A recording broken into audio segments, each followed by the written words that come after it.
Hey, so I'm gonna do the lecture today in the jungle. I felt it's very fitting. I don't know how it's fitting, but I just felt like doing it. So I wanted to start by talking about video one and defining a child and an adult. So the first question was, how do we conceptualize child versus adult, and why is this a problem? So some of my takeaways from this video were that children tend to be seen more as immature, undeveloped. You don't know what you're talking about. The biggest takeaway that I had was that they were incapable. So it really boils down to a matter of ability, whereas adults are seen as people who are capable, who are developed, they're rational. Children tend to be more irrational, can't make decisions for themselves, very dependent versus being independent like an adult. And obviously, when it comes to physiological size, much smaller compared to adults who are obviously bigger. And a lot of times we believe that children aren't capable of making their own decisions. And going a step further, making good decisions for their lives, that they lack experiences, they lack being able to understand consequences and how to make good decisions moving forward as an adult. And I wrote here and highlighted lack consequence and life experience. So to me, those were the biggest differences between how our society views a child and an adult. And children are often categorized or thought about in terms of what they lack or what they don't have and what they're not, rather than who they are. And obviously, this is a problem. And why is this a problem? So you talked a little bit about how oppression is not always tied to hatred, right? And I think that that's a really interesting point and something honestly I didn't really think about a whole lot. But when we look at groups historically that have been oppressed, including women, people of color, the LGBTQ community, oppression looks at more of what you're not. And so when we look at children, and we're defining children as you're not this, you're not intelligent, you're not experienced, you're not rational, you're not very smart, you just don't know, you don't have any clue, you're not capable of making a decision, let alone a good decision, you don't know what's best for you. It's a really hard argument to say that that's not oppression. And when we look at groups that have been oppressed historically, that's exactly been the underlying foundation of that, including with women, where it was thought that they're more emotional and not super rational. So when we look at liberal ontology, and really what it boils down to is that rationality at the core, it's really interesting. And obviously, there's a lot of hypocritical principle that kind of is tied into that. If you're illogical and irrational, are you really human? Do you deserve the same rights under the law as a child as an adult does? And it's hard to enjoy your rights if you cannot take care of yourself and think autonomously or independently. So when we look at children and what they lack rationality. A lack of rationality leads to oppression and an oppressed group. And when you're oppressed and not really seen as fully human and a fully contributing member to society who's capable of that rationalization, like people of color and like women have been for so long, when you have those ideologies, how could you not say that children fall under that umbrella of oppression? So I want to talk a little bit about stereotypes, why they're bad ontologically and politically as well. So when we look at oppression against Black slaves, against women, it's not to say that we hate those people. I don't say we as in like me. I just am saying in a general context, like, when we look at historically those groups that have been oppressed, they did have, and it was something I thought about too, like they did have wives, they did have daughters, they did have, aunts and, little sisters. And I doubt any of those people would say, I hate those people. I hate women. I don't think they should have, rights the way that white men or older men, especially, um, that they should have the same rights that we do. And so politically, stereotypes are a bad thing, and categories in general, which I'll kind of elaborate on, are bad politically. Not being capable and not being rational goes against the very liberal mantra of being rational, being independent, being, what's best for me, my truth, my, me being out there for me is what liberal ontology really is at the core. And so politically, it's very bad. And ontologically, it's also very bad and really doesn't make any sense if you truly understand liberal ontology, knowing that if you're not rational and you're not fully human, well, that goes against the ontology that you preach in itself. So those are a couple of reasons why I feel stereotypes are bad politically and ontologically, especially in a liberal society.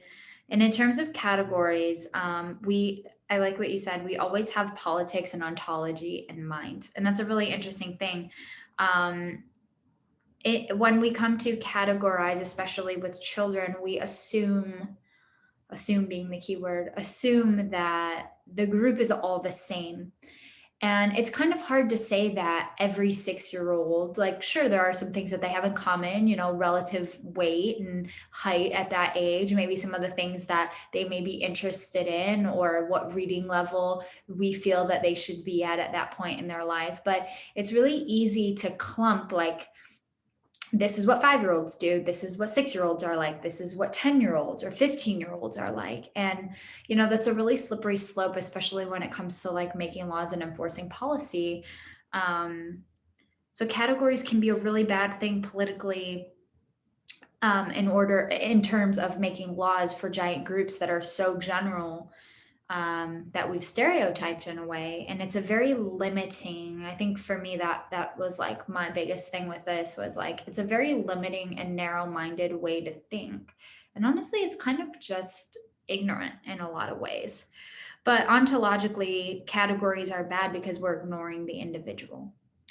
And like you said, liberalism being all about the individual, well, we're creating categories for mass amounts of people, when maybe most of the 6-year-olds you're referring to are at this reading level, but I'm sure there's a lot that are above that, and some that probably aren't. But to categorize, ontologically and politically is a bad thing, and it can be a really scary thing for sure. Who gets to define a child and an adult? Well, in oppression, we speak for them and the majority decides, and obviously adults are the ones who are making those decisions. I love that you said children are persons, and they're still becoming. So apparently that means that they're not full citizens, and because they're not full citizens, they're not really human. Because they're not fully human, really, they don't deserve the same rights as adults do. So in terms of their cognition and the development of frontal lobes, I don't want to elaborate too much on that, because I don't want to just regurgitate a bunch of information that you've already given. But I love that you talked about how some of the biases in science that really stuck out to me, that science is not empirical, that there's a lot of requirements. I think it's a really interesting idea of thinking about who's doing these tests. And I think the biggest takeaway from that portion of the lecture for me was interpretation.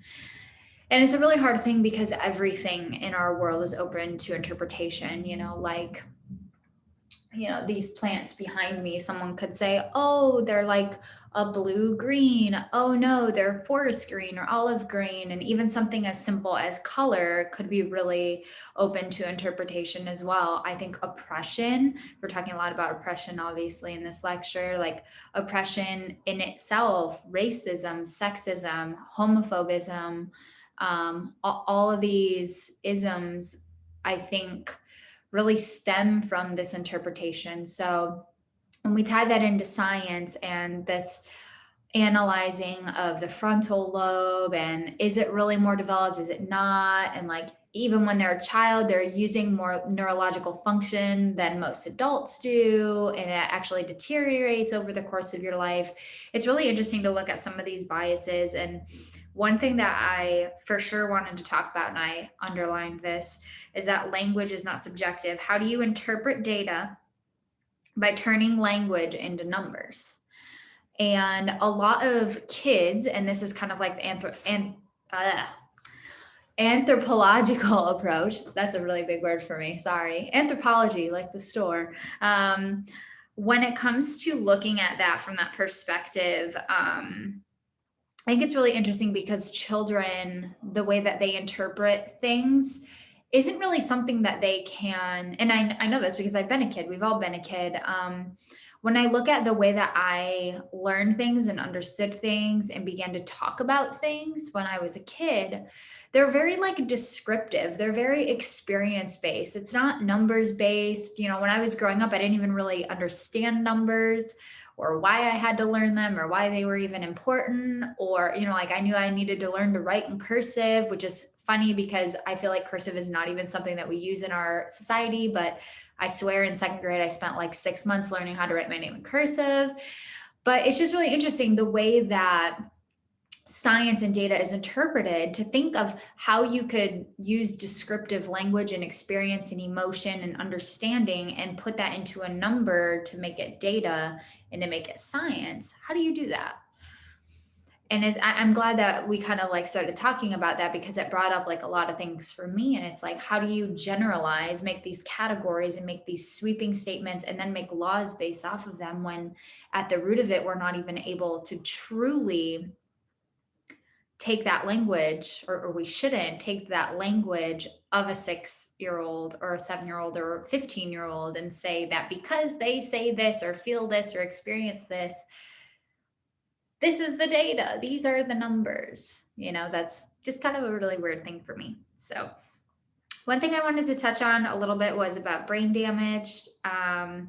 And a little bit about animals. And I love that you compared it to someone with a football injury, because I love sports and my brain kind of works that way sometimes. But to have someone who's cognitively impaired and to compare them to a child, or to take a bird, like you said, and say, even though they don't have a frontal lobe, or, with children, because it's not developed, that they're still not capable of critically thinking and making decisions for themselves, just isn't true. So I really loved that. I loved the idea a little bit about sharing, and how if you were to break a cracker in half, you would have more to share with others. And I think a lot of kids, from what I've seen, I do have a lot of little cousins, and I actually have a cousin who's autistic as well. And it's really interesting because my cousin who's autistic actually has a lot easier time with sharing as opposed to her little brothers. She's like 15 or 16 now, and my cousins are still in like elementary and middle school. So they're younger than I am. And it was funny because I used to babysit them growing up. I'm very close with their family. I have a huge family, like almost 40 cousins. We have a bunch of grandkids now in the family. And, but it was interesting watching, obviously learning this lecture a little bit about, like, if you were to ask a kid, which, does this have more? Or, if I were to pour this exact amount into a different vessel, like into a bowl or something, they would say, obviously, that like my water bottle has way more. But it's really interesting in terms of sharing from being a child to being an adult, that we kind of live in a society that's predicated on like, we have to share, and it's the right thing to do, and we need to be nice, we need to love your neighbor as yourself, right? All these things. And it's really hypocritical as adults. And I see this all the time, and it just frustrates me so freaking much. A lot of it came out with the election. Like, we teach our kids not to bully, and then as adults, we're on the internet on something as dumb as social media to bully and put other people down, even knowing that like our kids and friends and family can see all of that.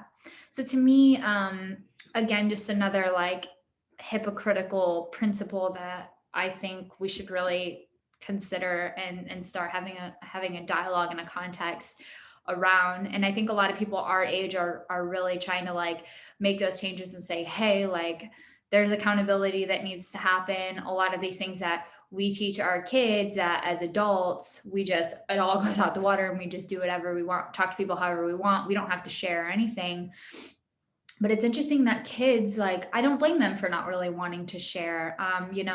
This kind of ties into the reading a little bit, which I'll talk about afterwards. But I really love this idea that like, the reading said something about how like because a child is so dependent on their parent for everything that they have, they're almost like a beggar in a way. Like they want to hold on, like everything that they do have that they have control over or like have had the choice in getting, that's like their most prized possession. That's their most special thing in life, and they're going to protect that thing with an inch of their life, right? And they don't want to share that because it's theirs. And it's my little cousins who I used to babysit, sometimes I would do this fun thing where I take them to the dollar store, and my grandma did this with me, and she passed away a few years ago. So to me, it was like something special I kind of wanted to like do with my cousins to, carry on the tradition in our family. And I just wanted to do this special thing for them where I would give them, $5 or a couple bucks a piece, and I would take them to the dollar store.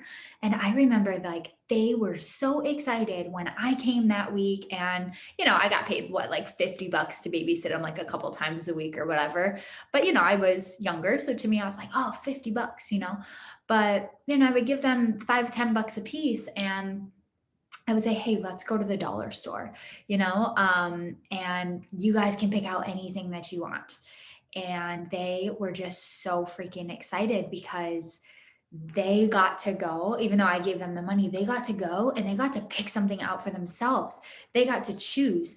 And to a 6-year-old and an 8-year-old, this was like some new concept for them. And I'm like, do their parents not really let them do this a lot? And so when you think about from a fundamental perspective, from a parenting perspective, there's really a lot of things that we don't give our kids and other kids in this society the ability to choose and to have that place in this culture to really be able to make decisions, even something as simple as like, I want to go take my money and I want to buy this. And so to me, like, when they did get those things, they were so special to them, and they didn't want to share it. And my little cousin Sean, he has a younger brother, Jack, and their sister is autistic. She's a little bit older than them, and she wanted to play with it. And I remember having to break up the biggest fights with them because Sammy wanted to play with Jack's toy, and Jack didn't understand, like, oh, it's actually a better thing. If I get 2 toys, then I have more to play with, but I can also share them. Kids don't really have a lot of context to that. And like, we tell them it's important to share. We don't really tell them why. And we don't really practice that as adults. So it's not like we're really setting the best example. I try to set, a decent example for them, but it was just really interesting to see that play out in real life. And sorry, I'm getting a little raspy. So when children don't have control over their own property, it's a really, challenging thing for them to want to share and to want to be generous and give to other people. So the last thing I wanted to talk about is this idea of cultural foreigners and a little bit about experience. And then I'll talk about the reading as well, which I love the reading. And I might cry, so just warning you. But as far as this idea of cultural foreigners, about children being foreigners in a strange land, I think that's actually a really great way. It kind of made me think of Peter Pan a little bit. I don't know why, but When it comes to traveling, I've definitely felt that way before. I've been to El Salvador a few times and I do not speak Spanish at all. I learned like a couple things in high school. I only took it one semester, I don't remember if it's, I think it's quarters in high school, but um, it's this really interesting idea of traveling and feeling like you're a kid again and not being accustomed to the values and the cultural norms and the expectations, what's required of you. And so, the first thing I thought of is like when a kid, um, is at recess, they're on the playground and, they go up and they push another kid to get them out of the way because they want to go on the monkey bars or, whatever, just something very basic like that. And then we punish a kid because obviously it's not okay to put your hands on somebody and we have to teach them, that's not an okay thing to do in society. You could get in trouble, the whole spiel. But it's almost like this idea of like me going to El Salvador and, not speaking to someone a certain way, or I'm trying to think of an example of something that's like offensive in other countries. Like if I were to go to a Middle Eastern country where I'm supposed to be covered because it's a sign of respect towards your husband, if I were to show up, I'm wearing not really a crop top, but like a tank top and some jeans, and I'm showing my arms and most of my face. That's a very disrespectful thing to do because in their society that's not an accustomed thing. So it's an interesting idea that we hold children accountable for things that they're not experienced in. And we don't just hold them accountable. A lot of times we punish them for things, but that's a whole other topic about bad parenting that I don't really want to get into, to be honest, because I do think that there's a lot of bad parents out there, but there are also some really great parents as well. So this idea that it takes time, their brains are not culturally accustomed to the world that we live in, and interpretation. Children and child differences are not inferior to adults. And again, how we're interpreting that information is really important.